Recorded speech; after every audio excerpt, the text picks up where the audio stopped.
আনা কেনিথের কথা আর ভাবভঙ্গিতে খানিকটা থমকে গেল। তবুও চোখমুখ শক্ত করে নিরেট কণ্ঠে বলল, মানে, কি বলতে চাইছো? ওদেরকে দিয়ে কি তুমি নিজের হাত পা টিপিয়েছ? কেনিথ খানিকটা বিরক্ত হলো, তবুও নির্বিকারে খানিকটা হাই তুলে বলল, না, উপরে পাঠিয়ে দিয়েছি। এবার আনায়ার চোখে মুখে খানিকটা বিস্ময়ের ছাপ পড়ল। কেনিথ ওর দিকে তাকিয়ে মুচকি হাসল। রাশিয়ায় বসে বসে এসব খবর নিতেন নাকি? আপনাদের ওই প্রাণের চেলা পাভেল মহাশয় এসব বলেনি? আনা কেনিথের দিকে শুধু তাকিয়ে রইল, তবে কিছু বলল না। কিছুক্ষণ চুপ থাকার পর পুনরায় কেনিথের উদ্দেশ্যে বলল, তার মানে ইনায়াকে মা রতেই কি? আনায়ার কথা শেষ হবার আগেই কেনিথ তাচ্ছিল্যের সাথে বিস্তৃত হাসতে হাসতে বলল, তোর আমার বোন ওরফে আমার গুণধর শালিকা ইরারানী ইনা, কিংবা সবশেষে সা ইকোকি লার ইনা ও তোর আমার চেয়ে বহুগুণ এগিয়ে নিজের খেলা খেলছে।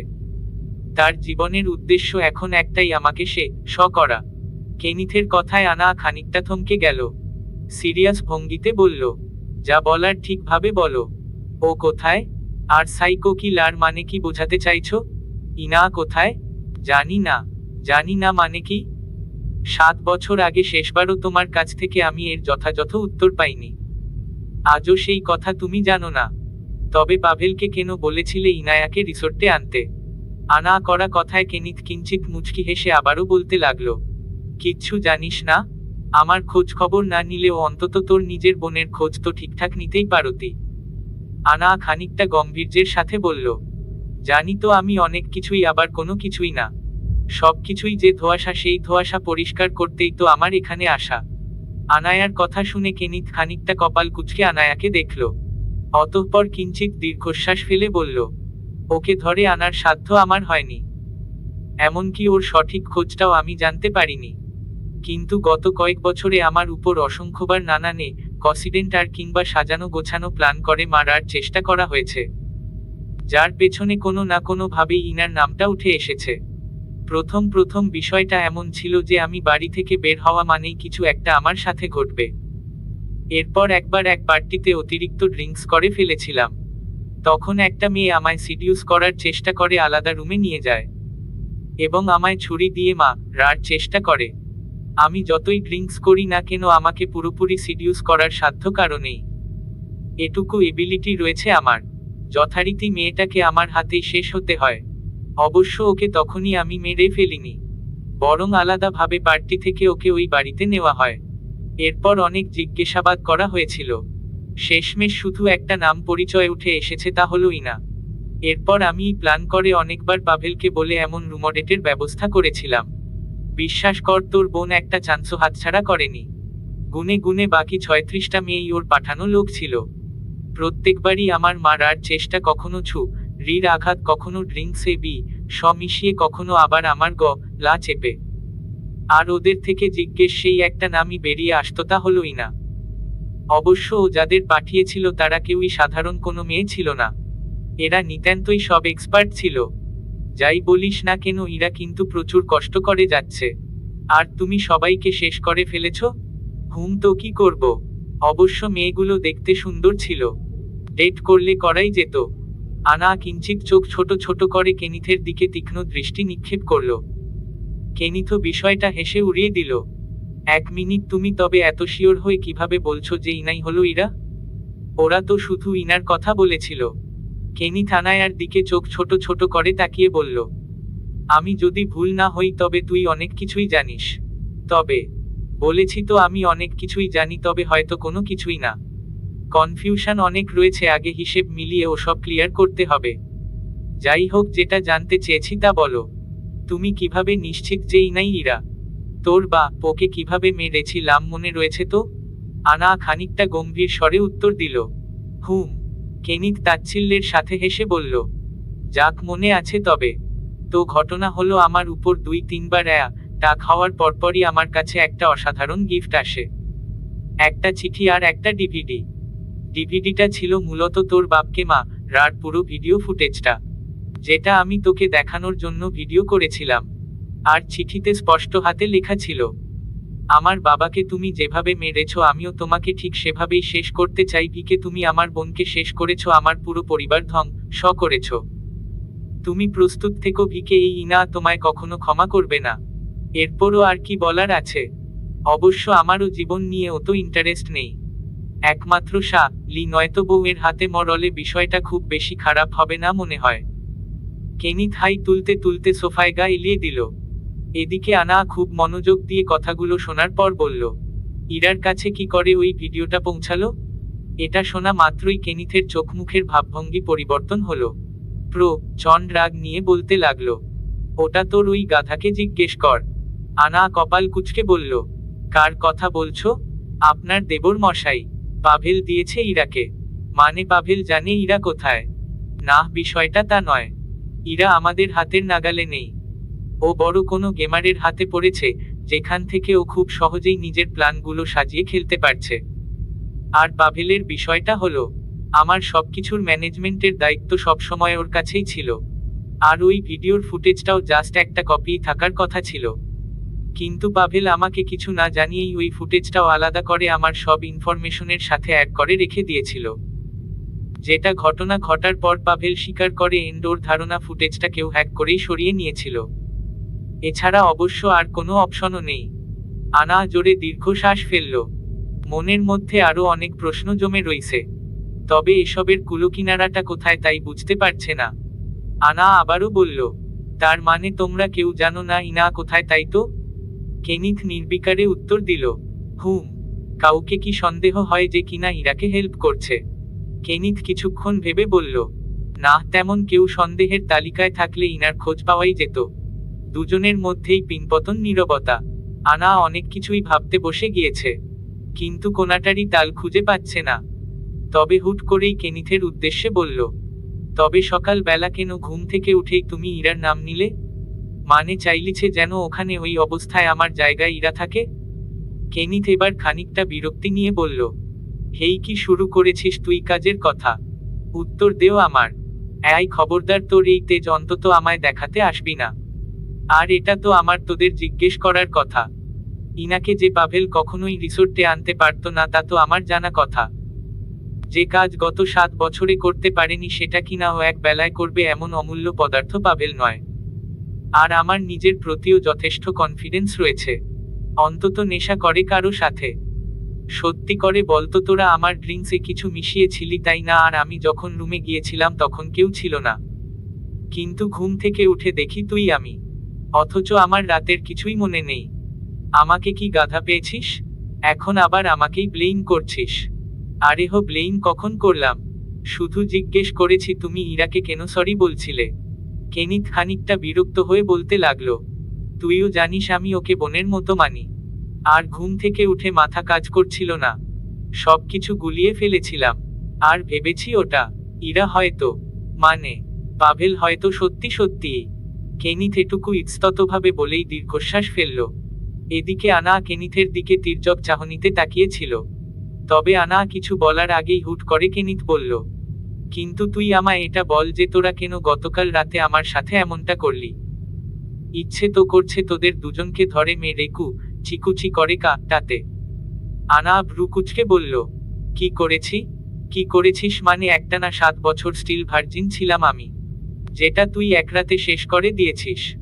কেনিথ কথাটা খুব গর্বের সাথে বলতেই আনা চোখমুখ কুচকে বিরক্তি নিয়ে বলল, জীবনে একবার আকাম কুকাম করার পর সে আবার ভার্জিন থাকে কি করে? যাই হোক, যা করছো আমার সাথেই করেছো, নিজের বউয়ের সাথেই করেছো। এত হুতাশের কিছু নেই। আর 7 বছর তোমাকে একা ছেড়ে দিয়েই সমস্যাটা হয়েছে। আমার সাথে একবার ডাক্তারের কাছে যাবে, চেক আপ করাতে হবে। আমি একদম ঠিক আছি। সামান্য হাত পা কেটে যাওয়াতে ডাক্তারকে দেখাতে যাবে? হাত পায়ের জন্য না, তোমার মাথায় যে সমস্যা তা আমার জানা। ওটা আর না ঠিক করলেও চলবে, তবে দেখতে হবে তোমার সিস্টেমে কোনো গড়বড় রয়েছে কিনা। একবার ভালোমতো চেক আপ করা প্রয়োজন। ওপরে গাল ফাটিয়ে দেব বেহা, আপনা ছেড়ে কাজের কথা বল অসভ্য।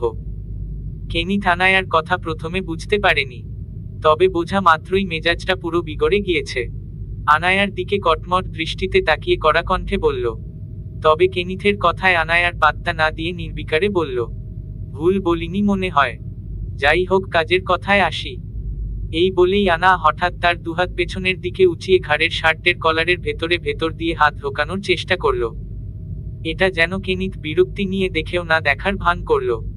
এদিকে আনা কয়েকবার চেষ্টা করার পর কেনিথের দিকে কড়া চোখে তাকিয়ে বলল, তাকিয়ে রইছ কেন, সাহায্য করো। কেনিথ কিছুটা তবদা খেয়ে গেল। কিসের সাহায্য করতে বলছে বুঝে উঠতে পারল না। এদিকে আনা তড়িৎ কেনিথের দিকে পিঠ দিয়ে ঘুরে বসল। অতঃপর অকপটে বলল, রুমে সিসিটিভি নেই তো? কেনিথ পেছনে থেকেই অপ্রস্তুত হয়ে উত্তর দিল, না। তাড়াতাড়ি পেছনে থেকে শার্টের ভেতরে হাত দেও। আনায়ার কথায় কেনিথ কপাল কুঁচকে বলল, হেই কি চাচ্ছিস তুই? এসব লতু কাজ আমি করতে পারবো না। আনা বিরক্ত হয়ে আর কিছু বলল না, বরং কেনিথের দিকে বিরক্তি নিয়ে তাকিয়ে থাকার পর আবার সোজা হয়ে বসল। অতঃপর আচমকাই নিজের শার্টের বোতাম খুলতে বসল। এটা দেখা মাত্রই কেনিথ আকস্মিক তবদা খেয়ে গেল। আনায়ার শার্ট খোলায় এমন তোড়জোড় দেখে কেনিথ দ্রুত খাবলা দিয়ে ওর হাত টেনে চেপে ধরল। কিঞ্চিত ঢোক গিয়ে কড়া কণ্ঠে বলল, অসভ্য, বেহা, নির্লজ্জ, এসব তোর জরুরি কাজ? এত নির্লজ্জ কবে হয়েছিস? আসার পর থেকে তোর এই বেহা আপনা সহ্য করছি। আরেকবার এসব করতে দেখলে মেরে পোপরে সোজা তা বানিয়ে দেব। কেনিথের কথায় আনা ওর দিকে বিরক্তি নিয়ে প্রচণ্ড তাকালো। অতঃপর শার্টের প্রথম খোলা দুটো বাটন লাগিয়ে কেনিথের দিকে ঘুরে বসে বলতে লাগলো, সেকেন্ড, তোমার এত সাধুগিরি আমার সহ্য হচ্ছে না। আর তোর বেহা আগিরি আমার সহ্য হচ্ছে না। কথাবার্তা ঠিক মতো বলো। বারবার কিসের বেহা বলছো আমায়? আমি কোনো পরপুরুষের সামনে রয়েছি নাকি? যা করার সব নিজের জামাইয়ের সাথে করছি। আর এসব ড্রেস তো এখন মোটামুটি সবাই পরে। আমি পরলে তোমার এত কোথায় জ্বলছে? এসব তোমার জেলাসি নয় তো?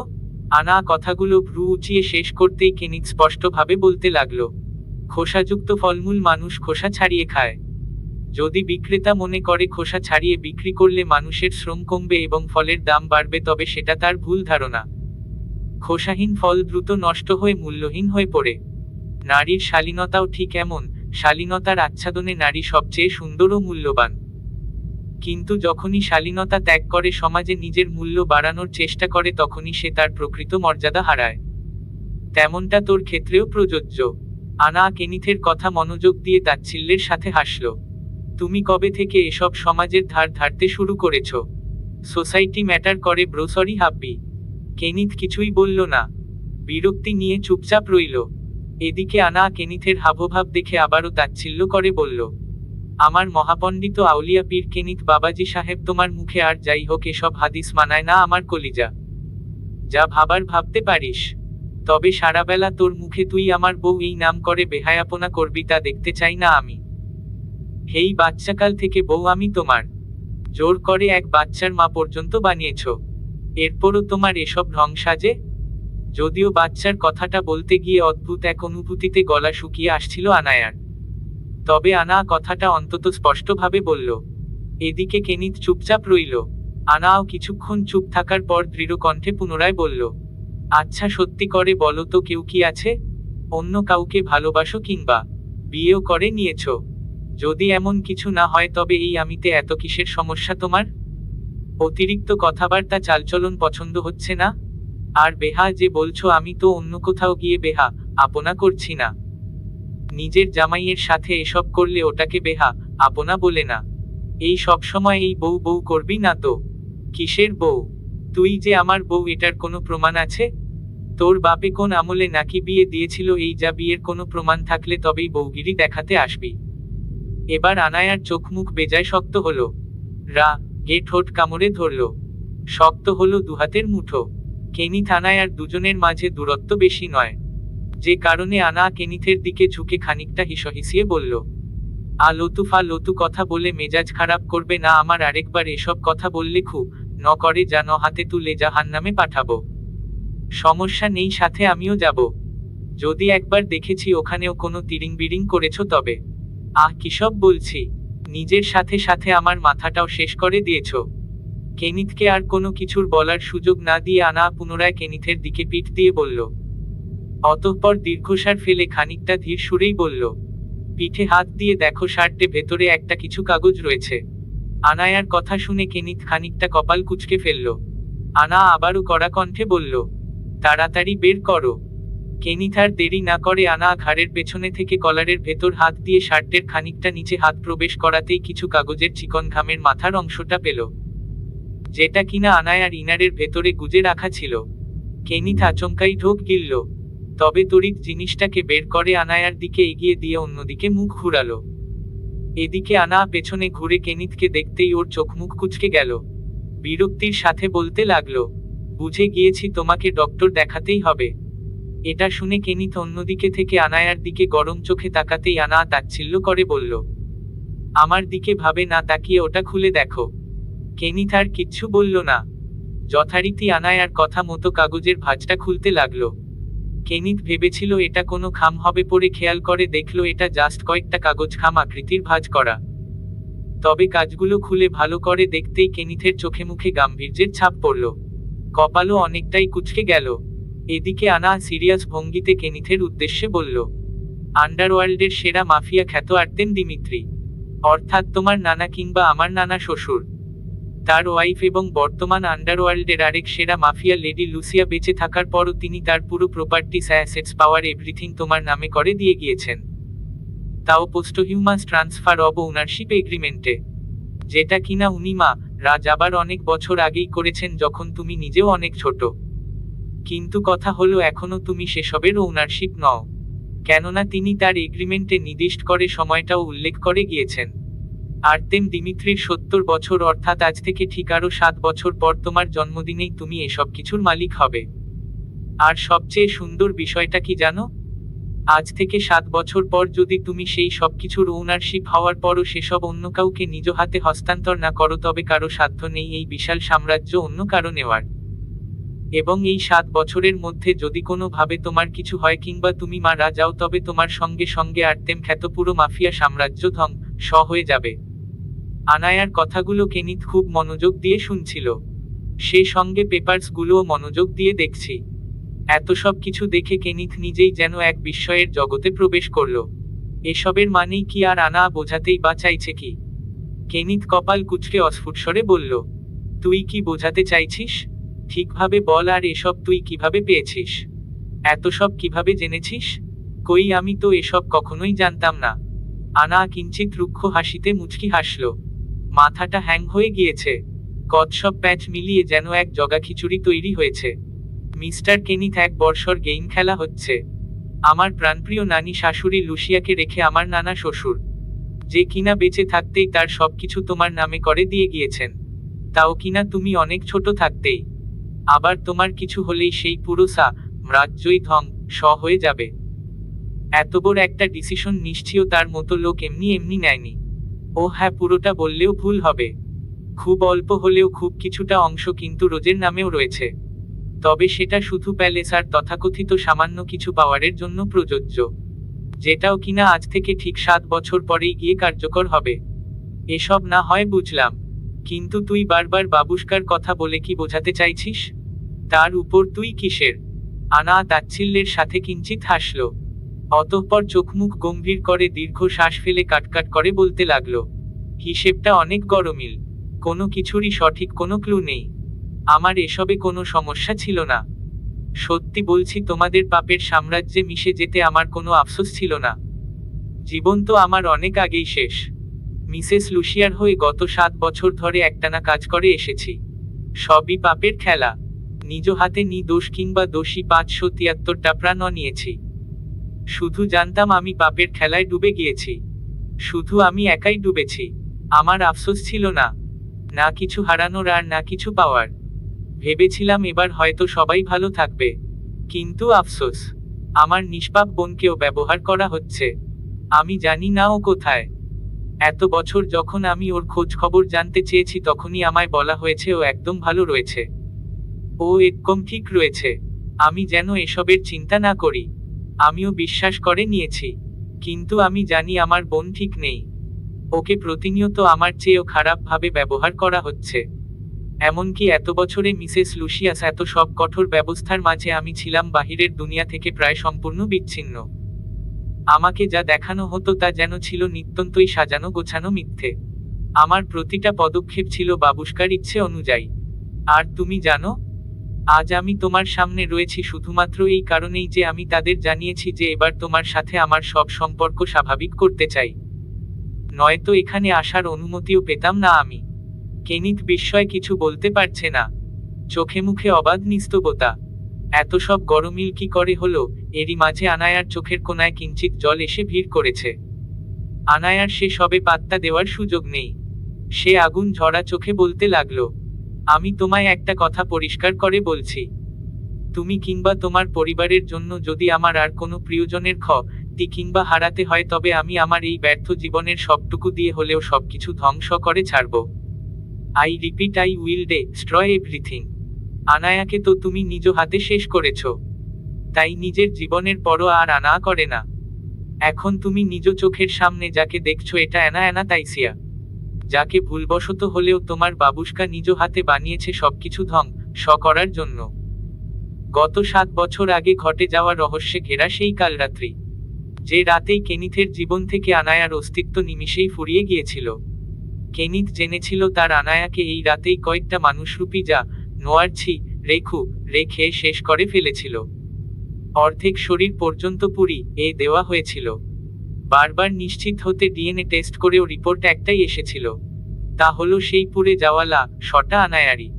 কেনিথ শুরুতে বিশ্বাস করতে পারেনি, কোনোভাবেই সে এসব বিশ্বাস করতে পারেনি। কিন্তু শেষমেশ তার মস্তিষ্ক মন সব মেনে নিয়েছে যে আনা আর পৃথিবীতে নেই, সে তাকে ছেড়ে চলে গিয়েছে। অথচ 7 বছর পর আজ এক ঝাঁক বিস্ময়ের সাথে আনা আবারও ফিরে এসেছে। এইসব কিছুই যেন ছিল এক অপ্রত্যাশিত সাজানো গোছানো পরিকল্পনা। তবে শুরুতে আনায়ার নিজস্ব কোনো পরিকল্পনা ছিল না এতে। শুরুটা হয় সেদিন রাতে আনা যখন ওই বখাটে খারাপ লোকেদের মুখোমুখি হয়। সেসব নিতান্তই আনায়ার কাছে অপ্রকাশিত এক পরিস্থিতি ছিল। তবে সেজন্য তার নিজস্ব কোনো ক্ষতি হয়নি, বরং তার নিজের হাতেই সে রাতে দুজনের প্রাণ হারাতে হয়। 5 জন মানুষ রূপী জানোয়ারের মাঝে হসপিটাল ড্রেস পরা এক একাকী মেয়ে। নিতান্তই সেসব জানোয়ারদের মাঝে মেয়েটিকে ছিঁড়ে খাওয়ার এক অসীম নেশা জাগ্রত হয়েছে। আনায়ার কাছে লোকগুলো এগিয়ে গেলেই কিছু মুহূর্তের জন্য আনা নিজের জীবনের পরাজয় স্বীকার করে নিয়েছিল। ভেবেছিল এই পৃথিবীতে অন্তত তার থাকার আর কোনো প্রয়োজন নেই। সে এখন সবার জন্য অভিশাপ হয়ে গিয়েছে। প্রত্যেকের জীবন তার জন্য ধ্বংস হয়ে গিয়েছে। আর সবকিছুর উৎস হিসেবে সে নিজেকেই দোষারোপ করছিল।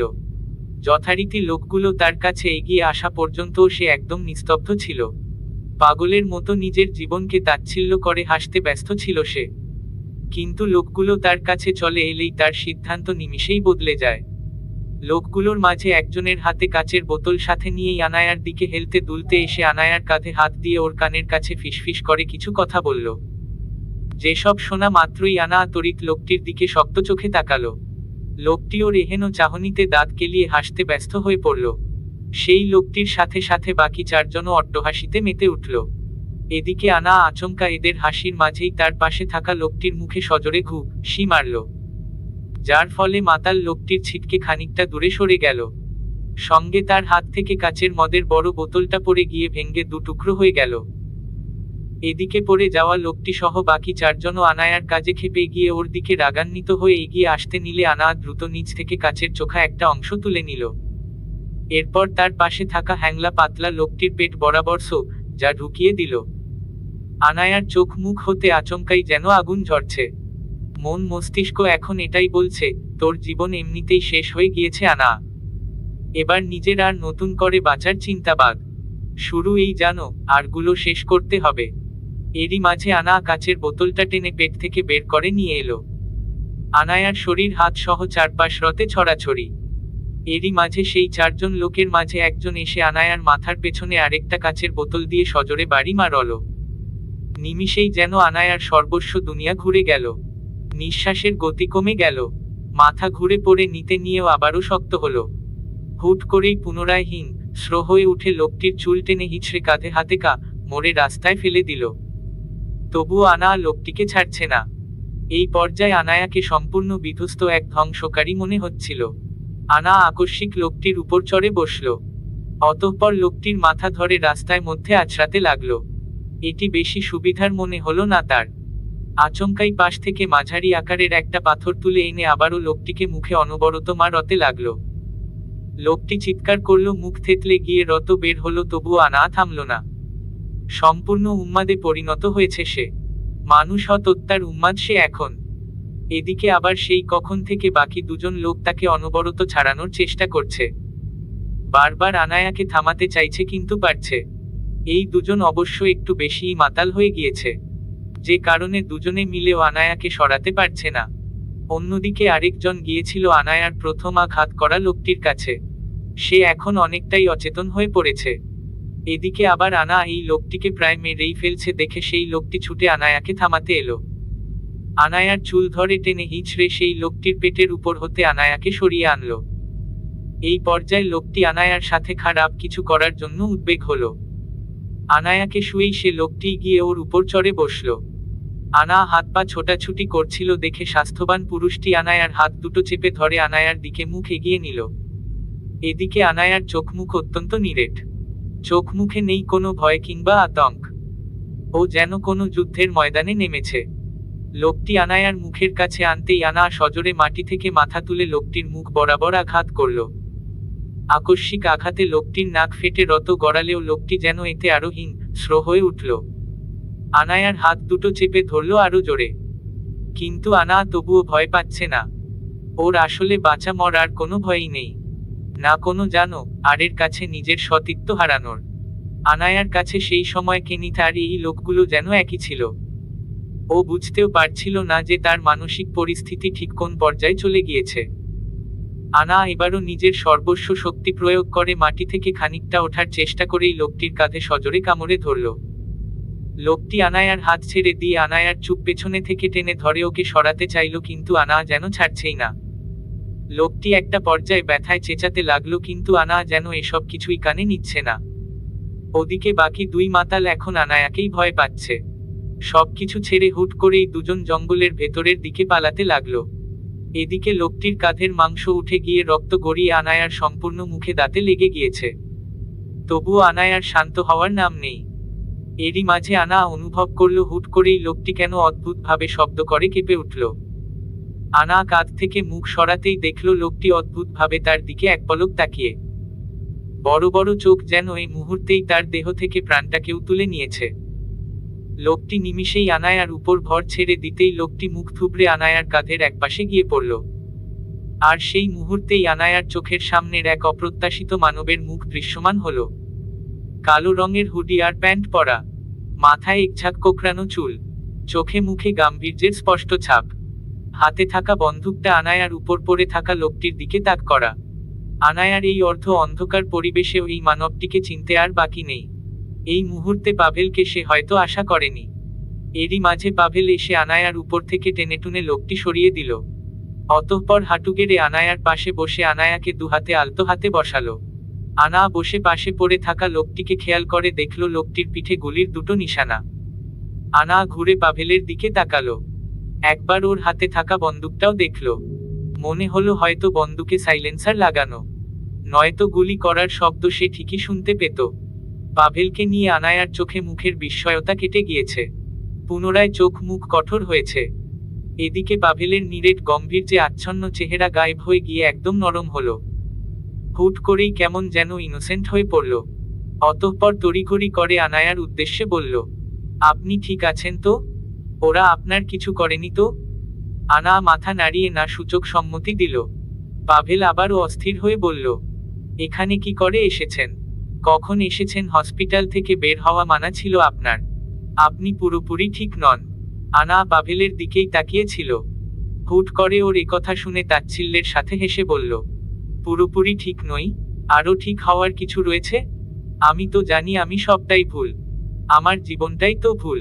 পাভেলের বুঝতে বাকি নেই আনা সত্যি আর ঠিকঠাক নেই।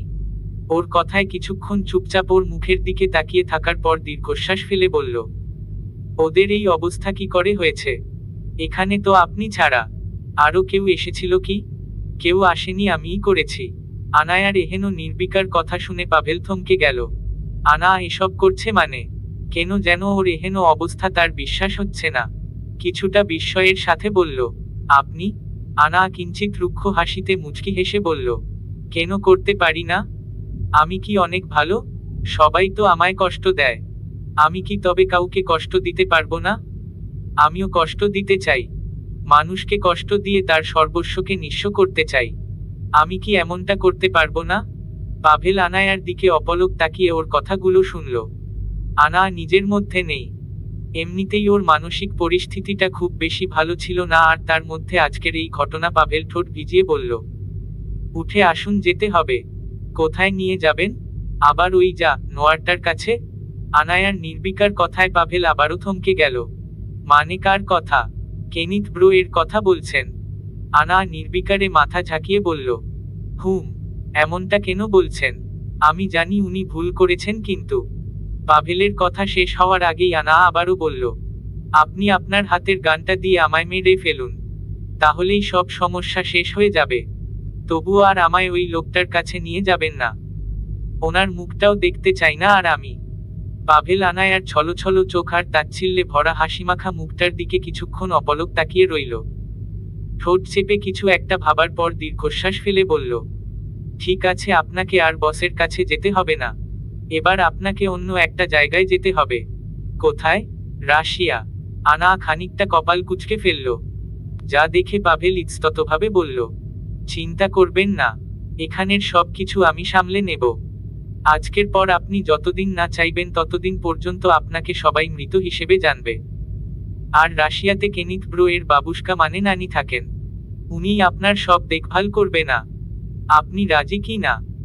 উনিও জানবেন না যে আমি রাশিয়ায়? পাভেল অকপটে বলল, না, আপনি না চাইলে বসো কিচ্ছু জানবে না। আনাও ছোট করে দীর্ঘ শ্বাস ফেলে বলল, ঠিক আছে, আমার যেতে কোনো অসুবিধা নেই। শুধু আমার বোনটা যেন ঠিকঠাক থাকে। আর কিছু চাই না আমি। কে বাঁচলো কে মরলো তাতে আর কিছু যায় আসে না আমার। আর হ্যাঁ, আরেকটা রিকোয়েস্ট রাখবেন? পাভেল ইতস্ততভাবে বলল, জি বলুন। আনা খানিকটা তাচ্ছিল্যের সাথে হেসে বলতে লাগলো, এই পৃথিবীতে রেহান নামের একজন রয়েছে, যে কিনা আনা নামক অভিশাপের জন্য নিজেকে প্রতিনিয়ত শেষ করছে। যদি সম্ভব হয় তবে তাকেও জানিয়ে দিবেন তার আনা আর নেই। সে যেন তার বউপাখির স্মৃতিরীতি এখানেই ঘটিয়ে নেয়। আজ থেকে আনা নামক অভিশাপের সমাপ্তি এখানেই ঘটল। কেনিথের কাছে আনা সেদিনের ঘটনাটা মোটামুটি এভাবেই ব্যাখ্যা করল।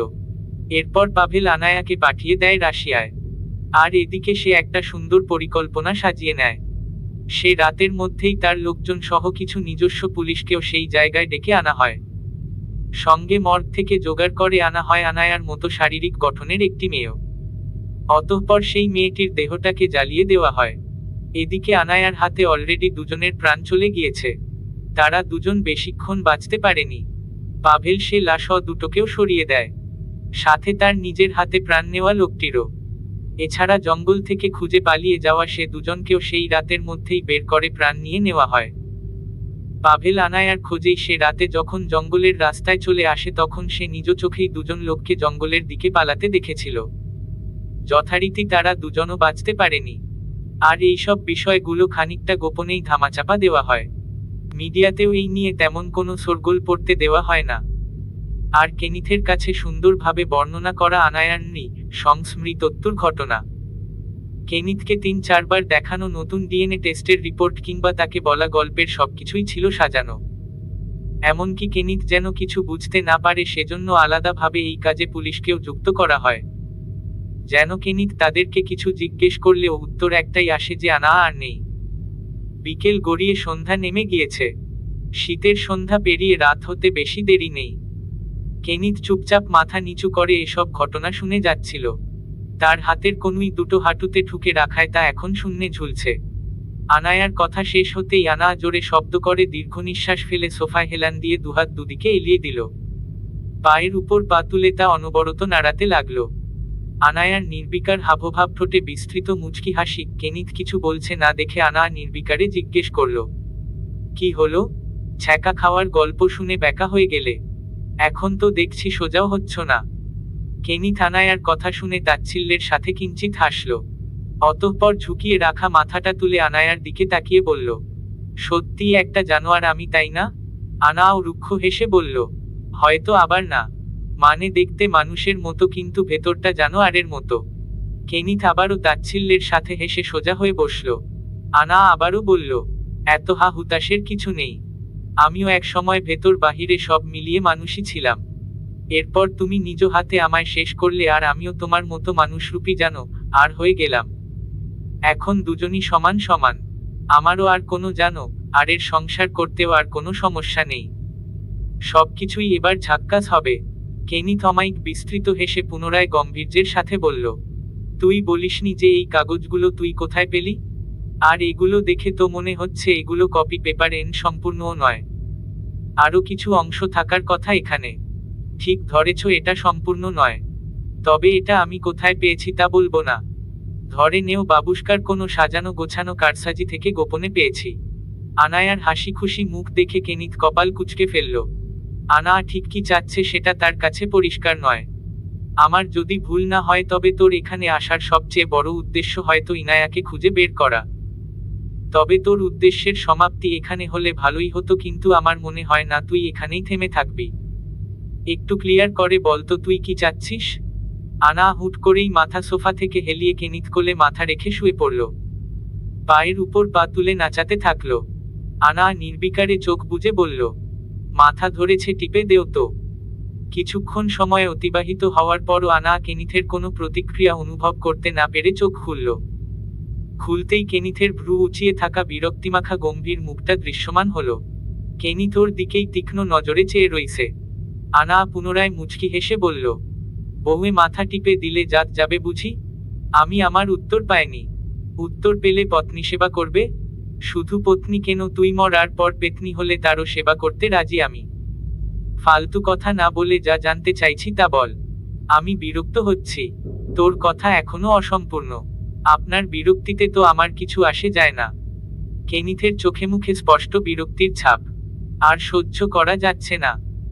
তড়িৎ আনায়ার মাথাটা টেনে উঁচিয়ে বসাতে চাইলে আনা কেনিথের ঘাড়ের পেছনে দুহাত দিয়ে চেপে টেনে ধরে উল্টো কেনিথের মুখটা নিজের কাছে নিয়ে এলো। অতঃপর বিস্তৃত বাঁকা হেসে ফিসফিস করে বলল, চাই তো আমি অনেক কিছুই, কিন্তু এক্সাক্ট কি চাই আমি? ও ধ্বংস চাই আমি। এই বলেই আনা অমায়িক হেসে টুপ করে কেনিথের নাকের ডগায় ঠোঁট ছুঁয়েই কেনিথকে ছেড়ে দিয়ে সোজা উঠে দাঁড়ালো। অতঃপর পানি ভর্তি জগের মধ্যে কাগজগুলো ডুবিয়ে সেগুলো একটা কাঠি দিয়ে নেড়েচেড়ে গলিয়ে ফেলতে লাগলো। এদিকে কেনিথ ওর কাজকর্মে বেশি একটা অবাক হলো না। ও আনায়ার দিকে তাকিয়ে অকপটে বলল, এই পেপারসের আসল কপিটা কোথায় আনা? আনা বেডসাইড টেবিলের পাশে দাঁড়িয়ে থেকে নিজ কাজে ব্যস্ত ছিল। কেনিথের কথা শুনে ওর দিকে তাকিয়ে নির্বিকারে হেসে বলল, বলতে চাইছি না, আবার হয়তো আমি জানি না। তুই কি পাভেলকে কোনোভাবে সন্দেহ করিস? নয়তো তুই এসব কথা ওর সামনেও তো বলতে পারতি। পাভেল তো এখন পর্যন্ত তোর সব কাজে যুক্ত ছিল। আনা আবারও মুচকি হেসে বলল, উনি মানুষটা অদ্ভুত। মনে হয় ভুলবশত আমার মতো উনি নিজেও ফেসে গিয়ে অন্ধকার দুনিয়ায় প্রবেশ করছে। এছাড়া তার আরো এক মহা গুণ কি জানো? উনি সবার হয়ে খেলেন। উনি তোমার সাথে থেকে যেমন তোমার হয়েও কাজ করে, তেমনি সে বাবুস্কা কিংবা আমার হয়েও কাজ করে। সবটাই ব্যালেন্স করতে চান তিনি। কিন্তু উদ্দেশ্যটা হয়তো তার সবকিছু ভালো করা। অন্ধকার জগতের এক অদ্ভুত ভালো মানুষ উনি। কেনিথ কিছু বলল না। এদিকে আনা আবারও মুচকি হেসে বলল, কলিজা, তুমি কিন্তু ভালো রকমের অন্ধ হয়ে গিয়েছ। কেনিথ চুপচাপ রইল। মন বলছে আনা আবারও একটা ফাও কথা বলতে প্রস্তুত। কেনিথের হাবভাব দেখে আনা নিজেই হাসতে হাসতে বলল, একে তো বারবার বলো আমায় দূরে সরে থাকতে, এদিকে আমি নিজ থেকে তোমার কাছে গিয়ে কিছু একটা করে নিলেও ঢং করে নাক ছিটকাও। অথচ তোমার মতো লোক চাইলেই আমাকে কোনো না ভাবে আটকে নেওয়ার ক্ষমতা রাখে। কিন্তু তুমি কাজের বেলায় তেমন কিছুই করো না। ফুলের মধুও খাবা, আবার নাকও ছিকটাবা। ভালোই অন্ডামি শিখেছ, কিন্তু এসব অন্ডামি কোন শয়তানে শিখায় শুনি? কেনিথ আচমকাই বিড়বিড় করে বলল, অন্তুষ। আনা কপাল কুঁচকে বলল, এটা আবার কে? বোন হয় আমার। কি তোমার আরো কয়টা বোন আছে? রোজারই না। আমি তো এখন বউ হই। তবে এটা আবার কোথায় থেকে আসলো? তোর না জানলেও চলবে, নিজের কাজ কর। আনাও আর কিছু না বলে নিজের কাজে মনোযোগী হলো। পানিতে সম্পূর্ণ কাগজগুলো গুলিয়ে ফেলা হলে আনা সেগুলো নিয়ে ওয়াশরুমে গিয়ে কোমোডের ভেতর ফেলে দিয়ে ফ্ল্যাশ করে দিয়ে আবারও রুমে চলে এলো। অতঃপর কেনিথের সামনে দাঁড়িয়ে বুকে হাত গুজে অকপটে বলল, কাল রেহানের সাথে দেখা করতে চাই। কেনিথ ভ্রু কুঁচকে বলল, তো আমাকে কেন বলছিস? তুমি আমার 10টা না 20টা না একটা মাত্র জামাই। এটুকু অনুমতি নিয়ে কাজকর্ম না করলে কি করে হয়? যতই হোক রেহান আমার হয়েও না হওয়া এক্স জামাই। তো এক্স জামাইয়ের সাথে শুধু দেখা কেন বিয়ে করে সংসার করে তাকে সারা জীবন চোখের সামনে সাজিয়ে রাখেন? আমার তো কোনো আপত্তি নেই। আনা কেনিথের অকপটে বলা কথাগুলো শুনে মুচকি মুচকি হাসতে লাগলো। মাঝে মধ্যে কেনিথের না চাইতেও ছ্যাতো করে ওঠার বিষয়টা ভালোই লাগে। কলিজা আবারও জ্বলছে বুঝি? কেনিথ কটমট চোখে তাকাতেই আনা আবারও হেসে ফেলল। এরই মাঝে রুমের দরজায় শব্দ হলো। আনা গিয়ে দরজা খুলে দিতেই আনায়ার সমানে পাভেল দৃশ্যমান হলো। হাতে একটা ট্রে, তার মধ্যে দুটো শরবতের গ্লাস সাজিয়ে রাখা। আনা দেখামাত্রই ইতস্ততভাবে মুচকি হেসে বলল, ডিস্টার্ব করলাম না তো? আনা বিস্তৃত হেসে বলল, আরেহ না, ভেতরে আসুন। পাভেলও মুচকি হেসে রুমে প্রবেশ করল। কেনিথের গম্ভীর আর তীর্যক চাহনিতে নজর পড়তেই ওর কলিজা কেঁপে উঠল। পাভেল আর কেনিথের দিকে এগিয়ে গেল না, দূর থেকেই আনায়ার আর কেনিথের উদ্দেশ্যে বলল, রাতে কি খাবেন আপনারা? ওটাই জানতে এসেছিলাম। পাভেলের কথা শেষ হতে না হতেই কেনিথ গম্ভীর্যের সাথে বলল, রাতে কিছু খাবো না আমি। এসব নিয়ে টেনশন না করলেও চলবে তোর। কেনিথ যেন কথাটা অনেকটা ধমকের সুরেই বলল। তবে আনা মুচকি হেসে বলল, আমারও আজ রাতে খাওয়ার কোনো মুড নেই। এমনিতেও একটু পর আমি চলে যাব। পাভেল কিছুটা তাড়াহুড়ো করে বলল, চলে যাবেন মানে? থাকবেন না আপনি? এটা কি করে হয়? আপনি এখানেই থাকুন। পাভেল নিজের কথা আর শেষ করতে পারল না।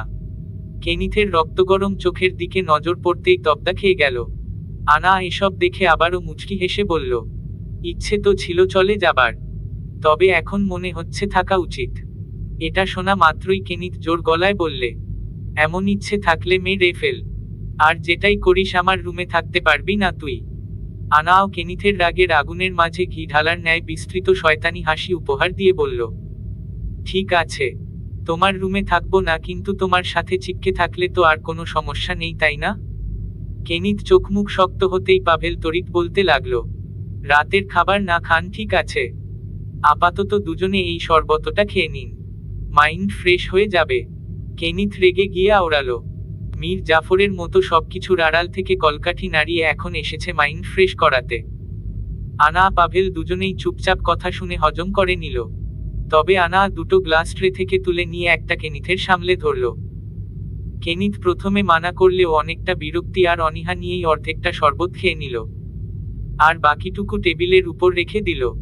এটা দেখামাত্রই হঠাৎ পাভেল ইতস্ততভাবে বলল, বলছিলাম বসো, পুরোটা খেয়ে নিলে ভালো হতে না? পাভেলের কথায় কেনিথ রেগে গিয়ে বলল, আমার খেতে ইচ্ছে হচ্ছে না, তুই খা বলদ। পাভেল আর এখানে নতুন করে কিছু বলার সাহস পেল না। এদিকে আনায়ার আরেক কাণ্ড করে বসেছে।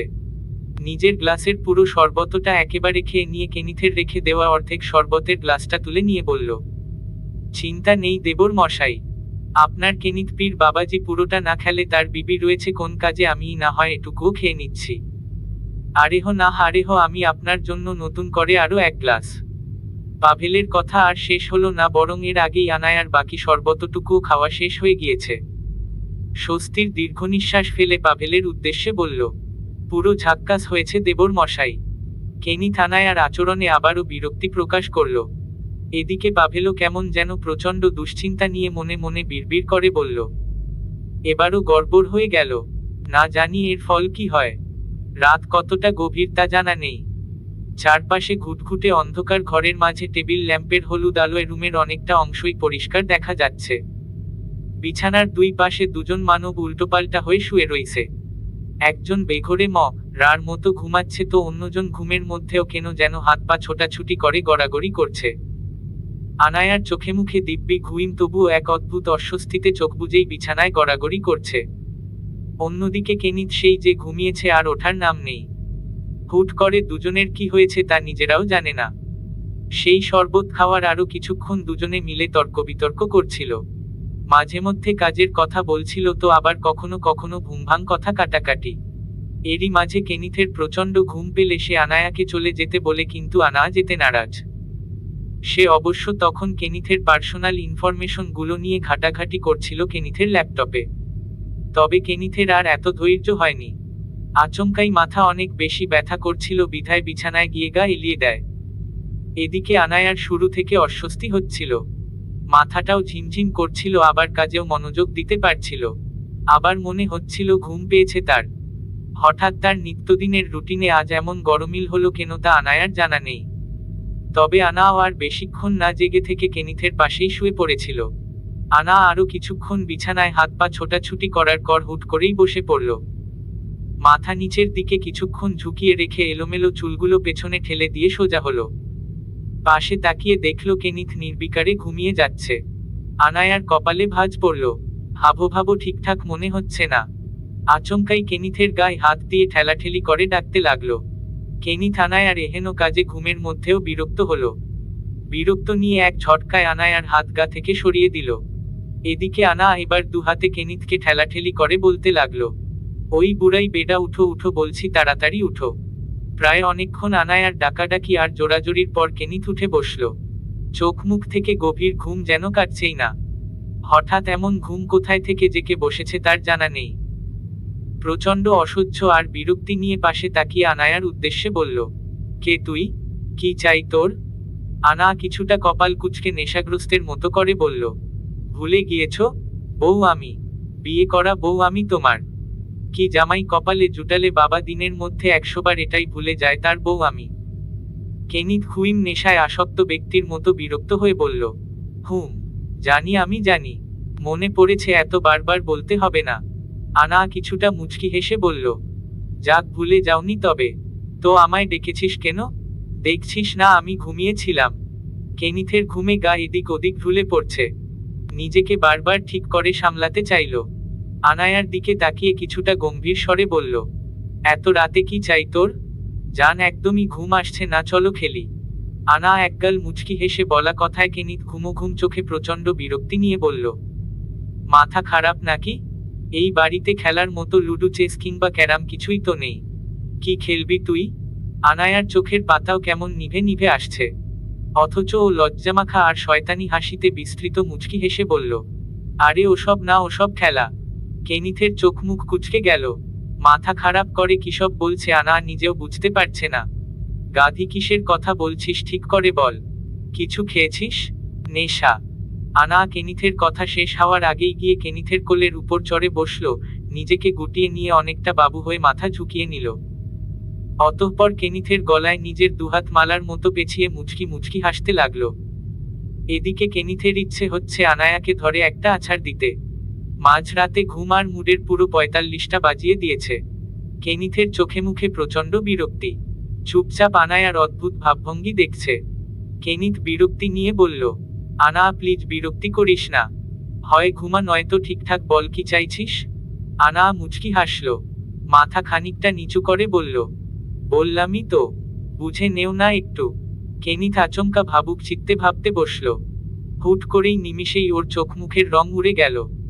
তবদা খাওয়ার মতো করে বিস্ময়ের সাথে মাথা নিচু করে আনায়ার মুখটা দেখার চেষ্টা করে বলল, তারা তুই? কেনিথের কথা শুরু হওয়ার আগেই আনা থামিয়ে দিয়ে মাথা তুলে তড়িঘড়ি করে ইনোসেন্ট মুখ বানিয়ে বলল, বেশি না, জাস্ট 4-5 রাউন্ড খেলেই ঘুমিয়ে যাব পাক্কা। এই বলেই আনা আবার কেনিথের দিকে বিস্তৃত হেসে বাম চোখমা রল। চলবে। বছর 2 পর। পর্ব 9। সারিকা হোসাইন। এরিকের নম্বরে একের পর এক কল করে হাঁপিয়ে উঠেছেন সাইফ আজমি। ছেলেটা চূড়ান্ত সীমা অতিক্রম করছে বলে মনে হচ্ছে তার। নিজের জন্মদাতা পিতার চাইতেও আরো কয়েক কাঠি উপরে থাকবে এই ছেলে, এটা যেন সাইফ আজমি